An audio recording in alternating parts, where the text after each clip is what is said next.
น้ำป่าเสาร์ของวันเสาร์เราจะมาทายน้ำป่าเนาะเราเบิ่งกบ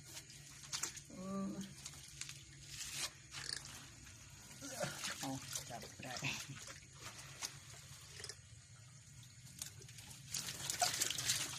กบเป็นตัวแม่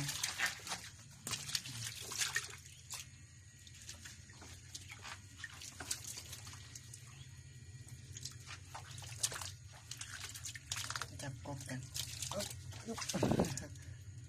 โอ้ตัวนี้ตัวใหญ่นี่กบอันนี้จะเป็นกบตัว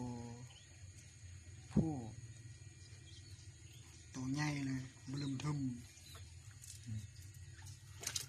ไป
นี่จะเป็นกบ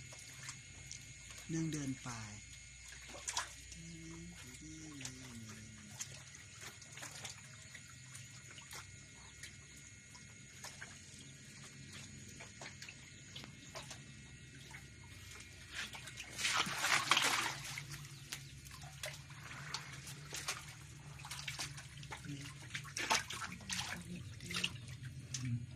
มันเข้าไปในหู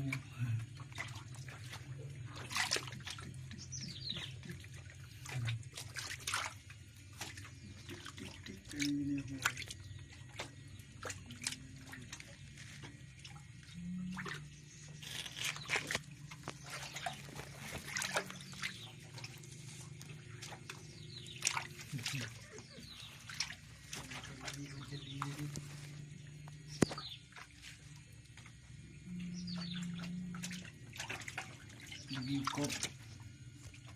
จะเข้ามาอันนี้จะเป็นพวงกบเอาไว้จำศีลเอา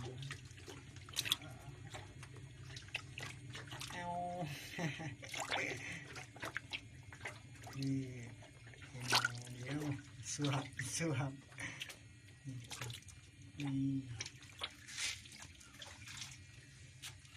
ทิ้งมันดี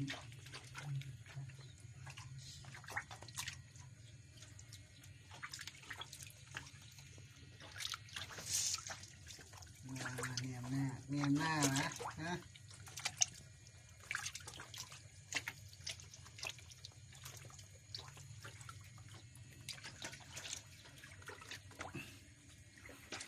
กบในห้อง